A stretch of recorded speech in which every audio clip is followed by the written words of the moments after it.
Upcoming next, the last talk of the day at tech stage that we are going to deliver to all of our distinguished guests here at CyberSec Asia 2025. We will be listening in the topic of the key ingredient in modern cyber attack. Now, everyone, please join me in welcoming the cybercrime and threat intelligence researcher Hudson Rock up on the stage. A big round of applause to welcome Mr. Leonid Rozenberg. Please welcome. Ladies and gentlemen, good afternoon. Thank you very much for joining this session. My name is Leonid, and I'm coming all the way from Tel Aviv, Israel, but I'm based here in Thailand. And just before we start, I would like you to imagine the next situation. You wake up in the morning, you check your computer, everything looks completely fine to you. You hear familiar notification sound, you see your favorite wallpaper. No any flashy hacks and no any ransom note. But the reality is a little bit different, because you have been completely digitally robbed by a tiny and silent piece of code that managed to steal all your personal information. And the name of this malware is Infostealer malware. The reason I'm telling you this story is because today, on behalf of Hudson Rock, I'm very excited to share with you more information about this threat. Let's go. So as the name Infostealer suggests, this is the malware that knows how to locate and exfiltrate sensitive information from your computer. And probably you ask yourself right now, what is exactly this sensitive information is? So I'm pretty sure that all of you are familiar with this kind of screen, that when you create a new account and then you have this window when the browser asks you the magic question, would you like to store your credentials? And all of us are human beings and all of us like the convenience, and we say yes, why no? Everything will be very nicely organized in one place. What can go wrong? And I can tell you a small secret, because the threat actors, the bad guys, they also like this convenience, because later they're going to use the Infostealers to steal exactly this information. So yes, at stage number one, the Infostealers will steal the data stored in the browsers, the passwords, the cookies, the autofills, the credit card information. Everything inside the browser will be sent to the attacker. And at stage number two, the Infostealer will do some kind of scan of the device and then see if there is a crypto-related information, maybe software-sensitive tokens, and much more. But ladies and gents, it was not always this situation like today, because now I invite you to join me on a very quick cybercrime history lesson. 2007, the first known info-stealing malware's use was stealing only one and single thing, the banking credentials. 1 year later, 2008, Cobface was stealing again only one and single thing, the Facebook-related credentials. So over the year, we saw the same pattern. One malware stealing something one. Until at some point, the threat actors, the bad guys, said, if we already manage to get into the situation when we inside somebody else's computer, why we need to steal something one? That we can simply steal everything. And this is the exactly point on the timeline that around 2016, 2017, we saw the rise of the next generation stealers, like Redline, Rakuma, Radamantis, Lokibot, Grot, you name it, that know how to target multiple things on the infected device. And when the threat actors, they manage to put their hands on this data, they get something like that. Everything nicely organized in the folders and the files, and believe me, I can stay here until tomorrow and speak with you about those folders and the files. But meanwhile, I would like you to remember this blue cookie folder, because right now we're going to dive directly into the passwords.txt file. And in the passwords.txt file, we're going to discover this situation. The URL, the username, and the password will be always correlated. So the threat actors, they don't need to guess anymore if the password will fit this account, yes, no, maybe. They have everything here. They know already that this password belongs to this account. And later, all this information will be monetized in completely different ways. The banking credentials will be used for the fraud, for the money laundering. If it's a social media account, it can be later will be taken over to spread more Infostealers. I'll talk about this a little bit later.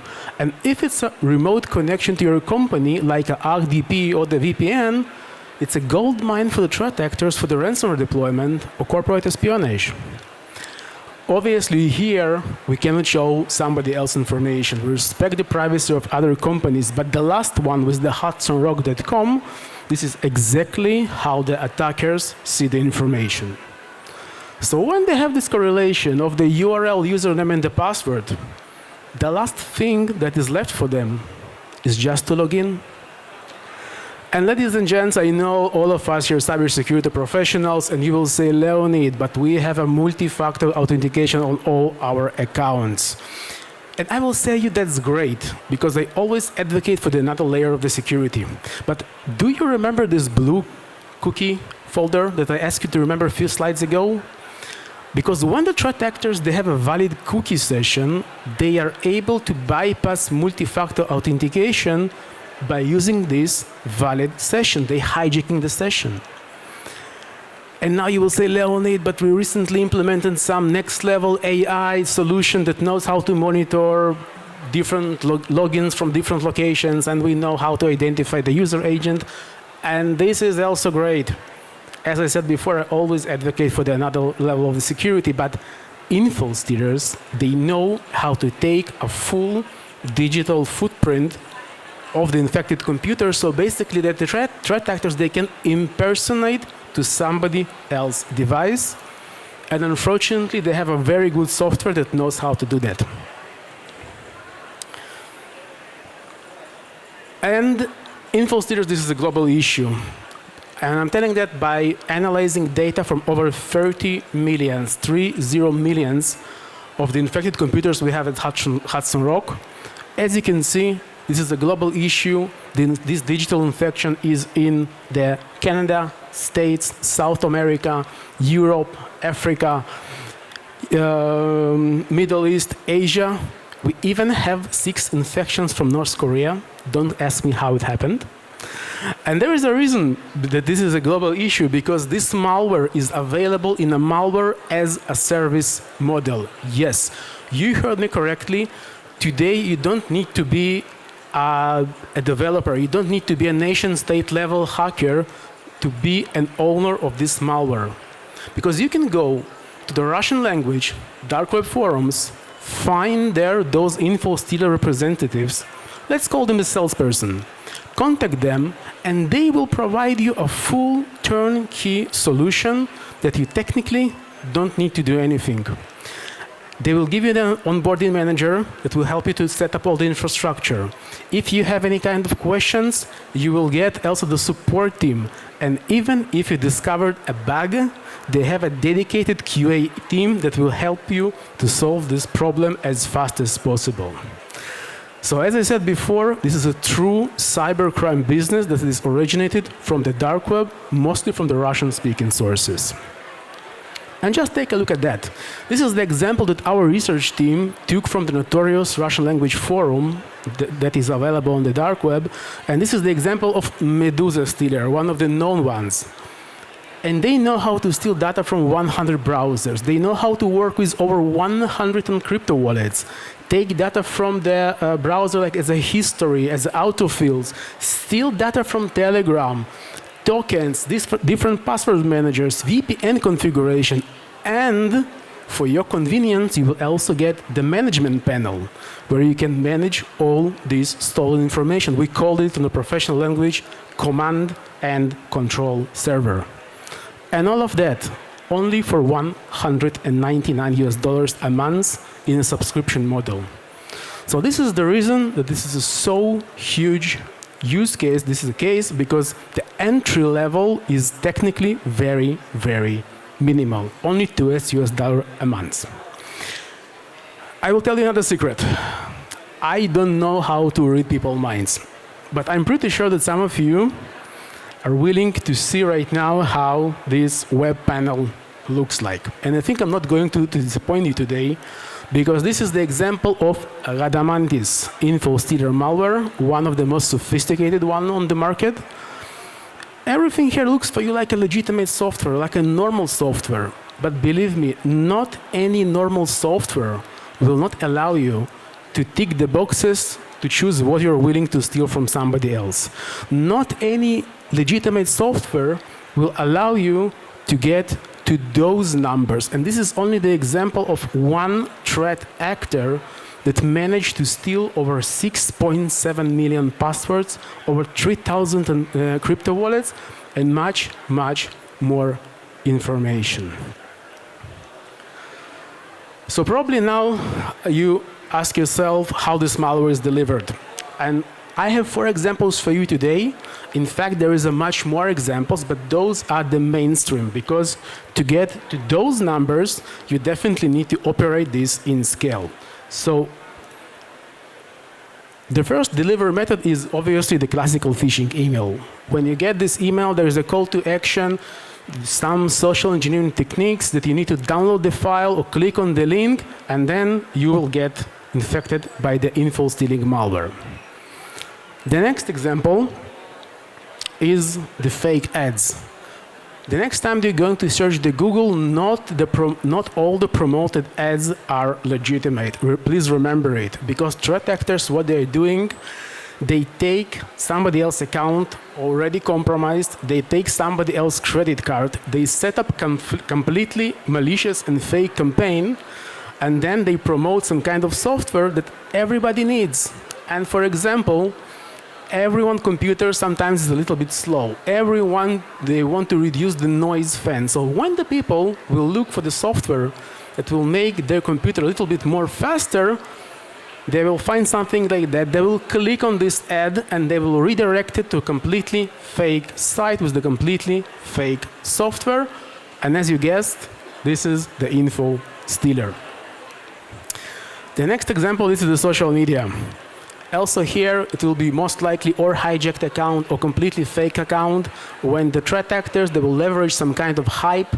This is the example of 1 year before when the ChatGPT was a big issue, but they leverage any kind of hype that is available right now on the news. They will offer you something that is too good to be true, and at the end of the day, you guess it right, this is the info stealer.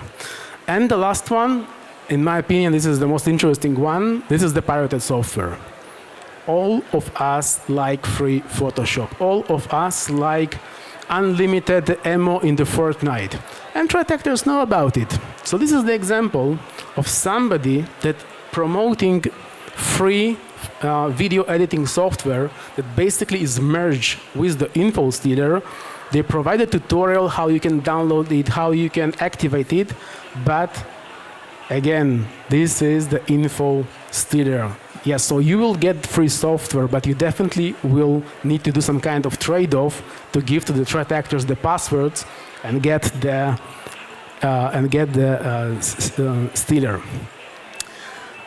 I know that until now I managed to throw on you a lot of information, and I want to simplify everything based on this example. Imagine yourself that you have an employee at the company that stores credentials inside the browser. Maybe this is allowed by the company policy, maybe it's not. You know, people do not follow the rules all the time. And then this employee is not willing to wait until the purchase order will be ready. So they go and they look for this pirated software, they download it, and then all the credentials are going to the attackers. Now the threat actors, at the next stage of the cybercrime monetization chain, they take a look inside and they finding something interesting. They're always looking for some more juicy kind of content. And then they discover that there is a remote access to this company. So what they do, they take this data and they say, all right, we can monetize it much more, we can resell this piece of information.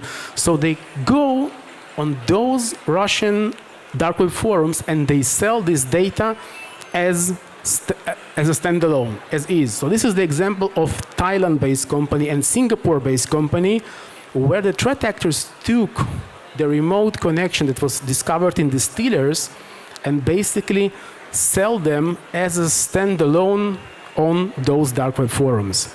Obviously, they will need to mention the country name, how many employees, what is the revenue of the company, because nobody is willing to deal with some small candy shop.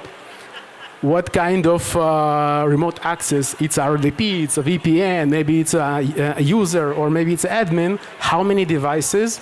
It's most likely relevant for the ransomware. And take a look at that, or the prices. They sell this like on the eBay. There is an initial price, there is a bid, and there is a buy it now price.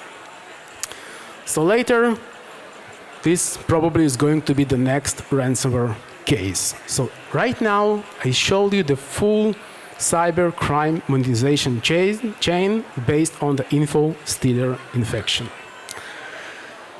And in a few minutes that are left, I would like to share with you some misconceptions that I hear by speaking with different people from the industry about the Infostealers.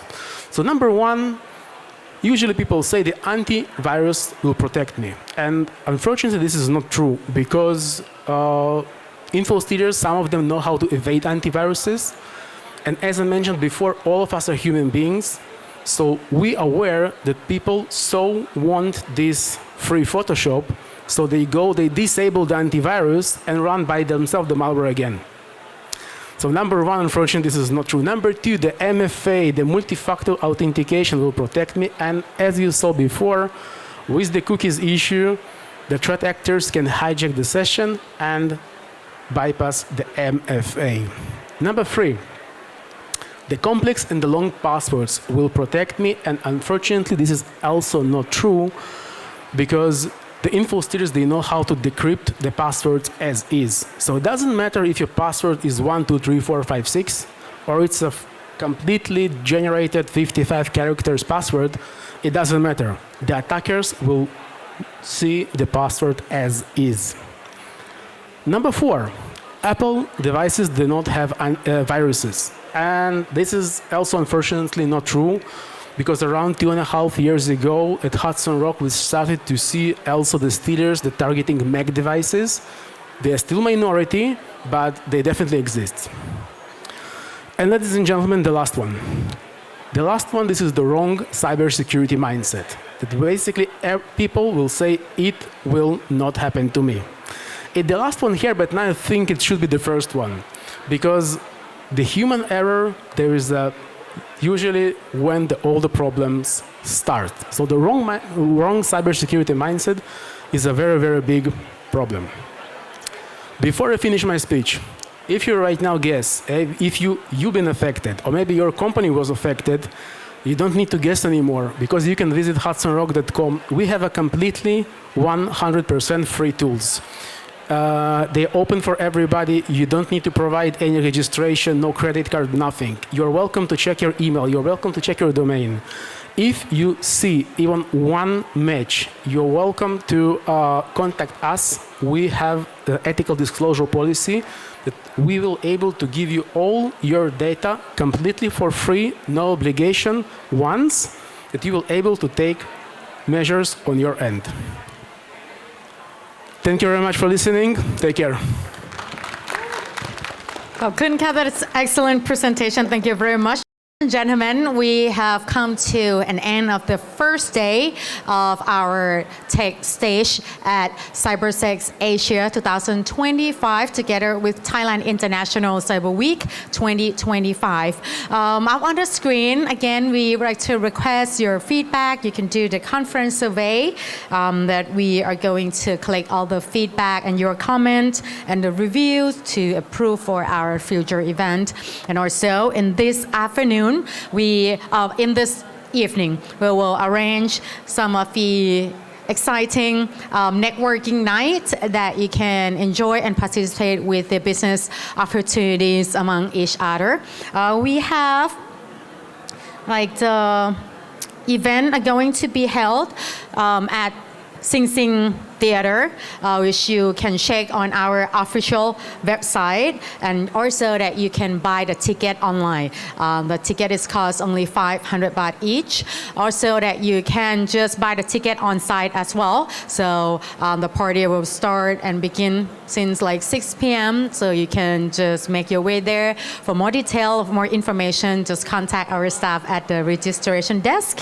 นะก็สำหรับในช่วงนี้ขอบคุณทุกท่านอีกครั้งหนึ่งด้วยนะคะเมื่อสักครู่นี้นะคะได้ฟังในเรื่องของตัวข้อมูลนะคะที่น่าสนใจนะคะเกี่ยวกับหัวใจสำคัญของการโจมตีทางไซเบอร์ในยุคใหม่นะคะนั่นก็คือ Infostealer นะคะซึ่งมีความสำคัญแล้วก็เป็นสิ่งที่ต้องให้ความสนใจเป็นอย่างมากเลยทีเดียวนะคะสำหรับภัยคุกคามระยะยาวนะคะข้อมูลที่มีค่าสูงแล้วก็เป็นภัยคุกคามที่พัฒนาอยู่เสมอในโลกของไซเบอร์เพราะฉะนั้นเราก็ต้องตามให้ทันแล้วก็นะคะแน่นอนว่าวิธีแพร่กระจายต่างๆการทำความเข้าใจให้ถูกต้องเพราะว่ามีmisinformation หรือความเข้าใจผิดๆมากมายเลยทีเดียวนะคะเมื่อสักครู่นี้คุณเลโอนิดก็ได้ให้ข้อมูลที่กระจ่างแล้วก็ไขข้อข้องใจต่างๆให้เราได้ฟังกันเพราะฉะนั้นเนี่ยข้อมูลเพิ่มเติมอยากจะพูดคุยสอบถามเรียนเชิญนะคะสามารถที่จะทำการพูดคุยสอบถามนะคะกับสปีกเกอร์ของเราเขายังอยู่ตรงนี้หรือว่าอยากที่จะไปที่ networking night นะคะเดี๋ยวเราจะมีการจัดงานนะคะในช่วงเย็นวันนี้ด้วยนะก็จะเป็นที่ซิงเธียเตอร์นะคะสำหรับท่านที่สนใจอยากที่จะขยายฐานโอกาสทางธุรกิจหรือว่าอยากจะไปพูดคุยรายละเอียดนะคะกับService Provider ท่านอื่นๆเพิ่มเติมนะคะก็ดูในเว็บไซต์นะคะสามารถที่จะจองบัตรราคาอยู่ที่500 บาทต่อท่านค่ะรวมไปถึงแล้วนะคะหรือว่าจะซื้อที่บริเวณด้านหน้างานนะคะออนไซต์ walk in ไปได้เช่นเดียวกันกับซิงเธียเตอร์นะคะถ้าเกิดว่าไม่แน่ใจข้อมูลหรือว่าอยากจะสอบถามข้อมูลเพิ่มเติมอย่างไรนะคะสามารถเข้าไปดูรายละเอียดกันได้เลยก็จะมีรายละเอียดอยู่ที่เว็บไซต์คุณสามารถที่จะจองตั๋วผ่านออนไลน์ได้หรือว่าจะสอบถามเจ้าหน้าที่ที่บริเวณจุดลงทะเบียนด้านหน้าด้วยนะคะ Okay, before we are going to say goodbye for this evening, I would like to just remind you once again that you can visit our website for more detail. Also, that you can check the current agenda. Just scan the QR code in the back of your badge to access the mobile application. We would like to invite all of you once again to tomorrow agenda, which is we are going to start at 10:30 a.m. with a session by Holdhost, followed by the sessions from HackerOne and Delinea in the morning session. And then we will have a lunch break for like 1 hour. And then we'll come back again to start the long list of interesting session in the afternoon. So start from the session from Defender. We have this session going to delivered by the IO Foundation, Tetris, CISO, and Airline Captain, Center of AI Leadership, also Electric Vehicle Association of Thailand, and the last session of the day from Siam Thanat Hack Company Limited. Okay, thank you once again and hope to see you again tomorrow. This time you can just enjoy and explore more details and experience from our exhibitors right inside the Panery Hall. We have the main stage right outside and also the CyberSec stage which will be held at MR111. So see you again tomorrow and travel safely. Goodbye for now. สวัสดีค่ะ